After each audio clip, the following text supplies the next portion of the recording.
That was Like Someone in Love. And today we're going to talk about building an effective practice schedule so that we can play anything that we want to, as long as we have a goal.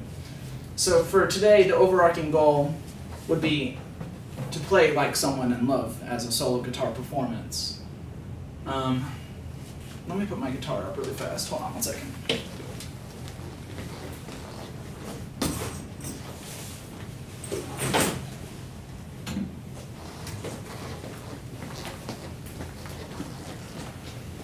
Alright, so let's start with just the basic act of practicing. Lots of people practice many hours a day, but they don't get anything accomplished. When I first started practicing seriously was when I was a freshman in college, and I would sit down and practice 5 to 7 hours every day. Unfortunately, I didn't get very much done, and I would come into my lessons, my professor would ask me to play the material that he assigned to me, and none of it would really come out. So it's not really about how much time you practice every day. Even though I was practicing 5 to 7 hours a day, not much was getting done. It's about the quality of the time that you spent in the practice room. So we're going to talk about ways that you can effectively organize your time so that way you're not wasting your time. Let's start with the first thing that really changed the way I practiced was the introduction of a timer. And so what a timer does, it allows you to build a structure to your practice. So instead of practicing, let's say I'm trying to practice a green lick, and I have it, and I'm practicing it to death, and I practice it for 2 hours, let's say, and I practice it through all your stuff. Then if you don't practice that same thing the next day, the same amount of time, and the next day the same amount of time, it's going to fade from your memory, even though you're able to play it at the end of your session that day at a very proficient rate. So what you can do, what I would recommend for using a timer, is instead of taking big chunks, let's say you only have an hour a day to do something, that green lick, practice it 30 minutes each day and set that timer for 30 minutes. And when that goes off, don't go back to that lick, just move on and go each day, come back to it. While doing that, it creates a habit, which it reinforces it in your brain. It'll stick a lot longer than it will if you try to cram it. Like we all do for tests, so.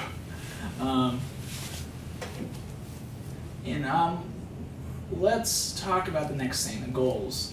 It's good to set goals. Well, like I said, when I started practicing 5 to 7 hours every day, I was lost because I didn't have goals too. I just knew that I wanted to play like somebody. I wanted to play like my teacher, for instance. His name was Randy Zellers.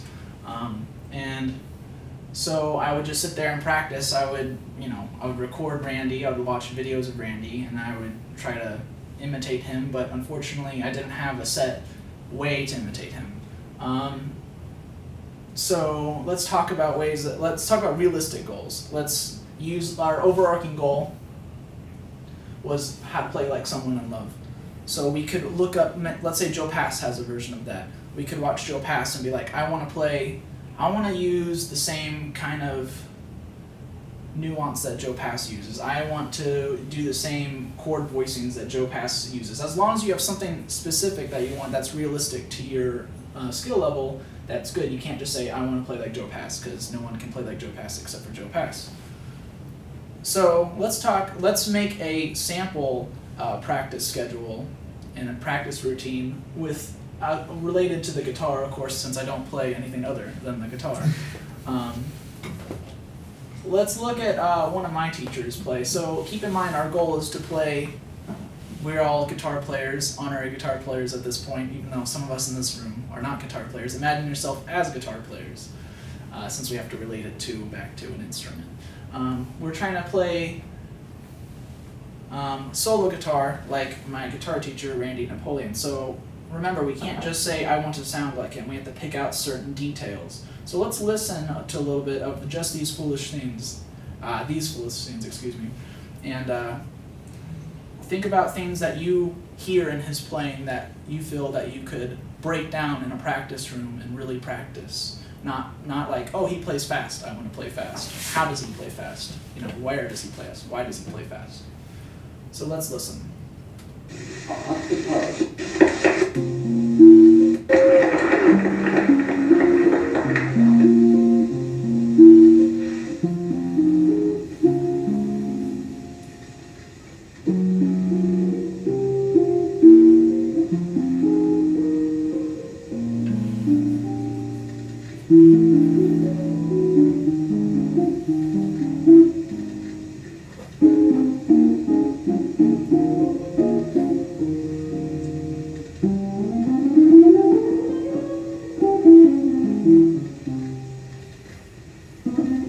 Remember, active listening.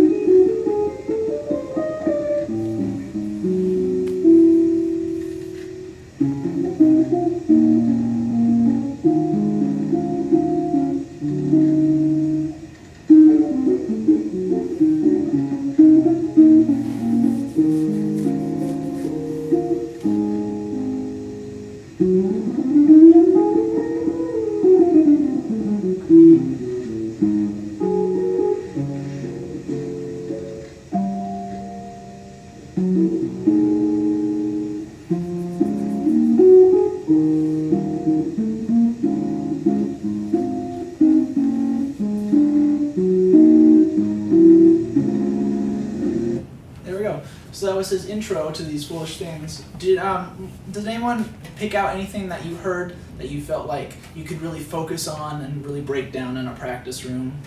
Yes? I thought it was really cool how he kind of took the time and he moved like forward and back, and it never stayed exactly in one spot. It was always moving kind of like with the phrase. The time was moving with the phrase. Yeah. Good. I like that observation. Can you think about ways that you could break that down? It seems like a very abstract concept. Think about how you could break that down in the practice room to practice that. Do you have any ideas? I guess you could practice taking a melody, and I guess you could pick spots. You go through the melody and you pick spots where you want to move forward. Basically just write it out.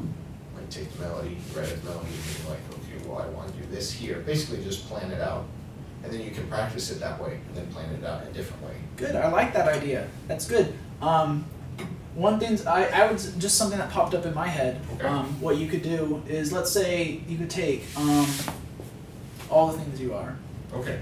And maybe take 2 bars with the metronome, at least with your foot, you know, to like, and play the melody for 2 bars, and then the next 2 bars, you have to do it systematically. That's the thing. For the next 2 bars, then do some free improv. Like you notice as he would do it, he'd go da do ya da da do ba ba da ya ba da Yeah. da do da ba da do da ba do ya do ya do ya do ya. You know, he would do something like that. So try that. You have to break it down very systematically when you're playing. So do every 2 bars, play it in time. Every 2 bars, don't play it in time, you know. So you have to think about things very organized when you practice, because if you don't and it's very abstract, you'll get frustrated in the practice room. Does that answer your question? Yeah. Alton, did you notice anything on here? Yeah, he had a couple of, or many, but a couple that I noticed, he had a lot of nice harmonic motion that he was playing. And I think that you can break that down in two ways. You can transcribe it, number one, correctly, and then you can implement that into your own playing. But I guess my follow-up question is, how do you implement the stuff that you transcribe into your playing? Well, that gets to a broader concept here. If I'm trying to implement something that I transcribe into my playing, like I said, you have to think about it very organized, very systematically. So let's say if I wanted to take, you mentioned the harmonic concept, right? That was actually one of the things that gets me to our next point, is I came up with 3 things that I noticed from his playing that we can take and break down further. Your point was my third, harmonize the melody. And what you could do, one of the things, and I'll demonstrate this in a little bit, and I'll go grab my guitar after this, but you could harmonize, think about it, ways that you could break it up. So we can harmonize every note of the melody, and even though that's not musical, you want to make sure you can do it. So when you're playing it, like what I did at the beginning, you notice I didn't harmonize every note of the melody.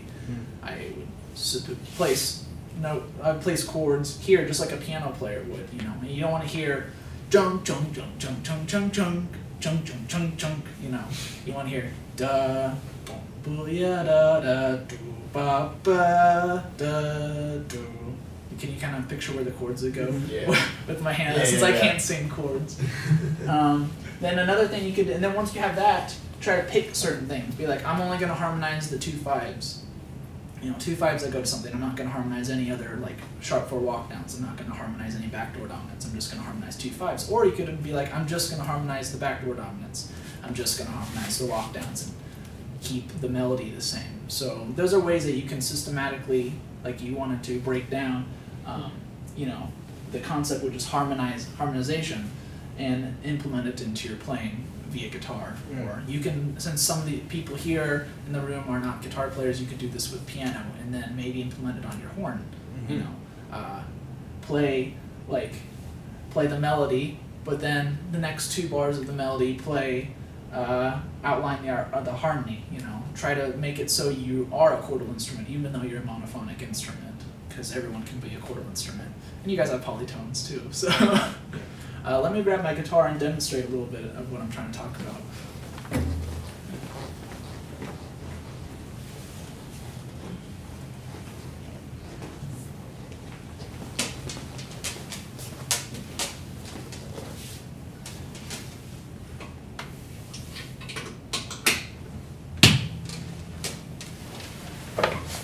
So for this instance, something that is really easy on the guitar that we could kind of systematically break down is side slipping. So you just take a chord shape, move it a half step down, move it half step up, half step, as long as you're a half step. So what you could do, like what we're talking about, is let's do it for every chord. And this is an example of how you could practice.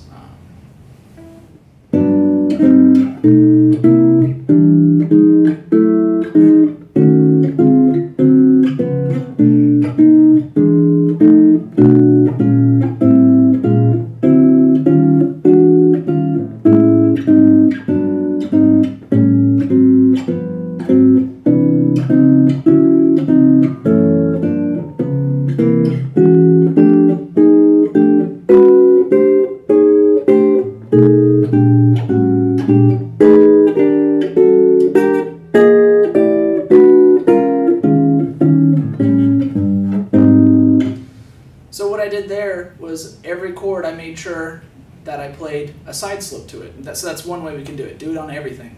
Now let's choose certain areas that we can do it. Let's just do it on the 2/5 to tonic.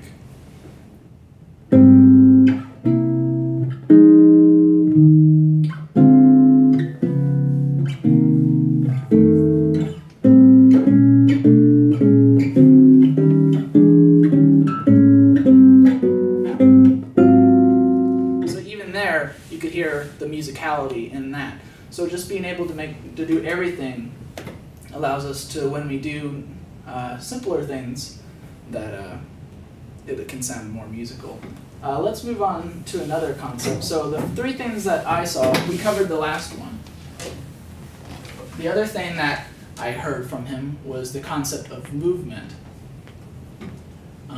Solo guitar has lots of movement, and he was doing passing chords. And actually what we just did would be counted as passing chords. So you could either do passing diminished chords, like I opened up with, or maybe you could just go like what we just did. Question? Whenever you play a passing chord, are you thinking about like resolving, or are you just thinking about just playing it? You want to think of where it's going. So you want to make sure you're thinking about where it will lead to. So in this case, you don't want to play just the diminished chord, and I'm targeting the melody note.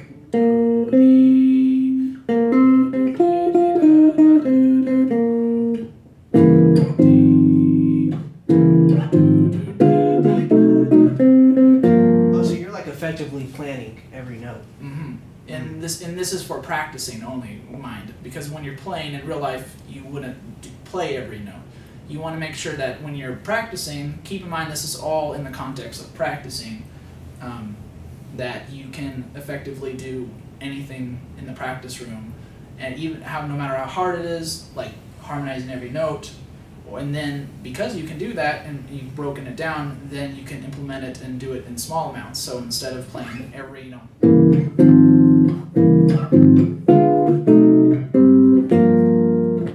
you can just go.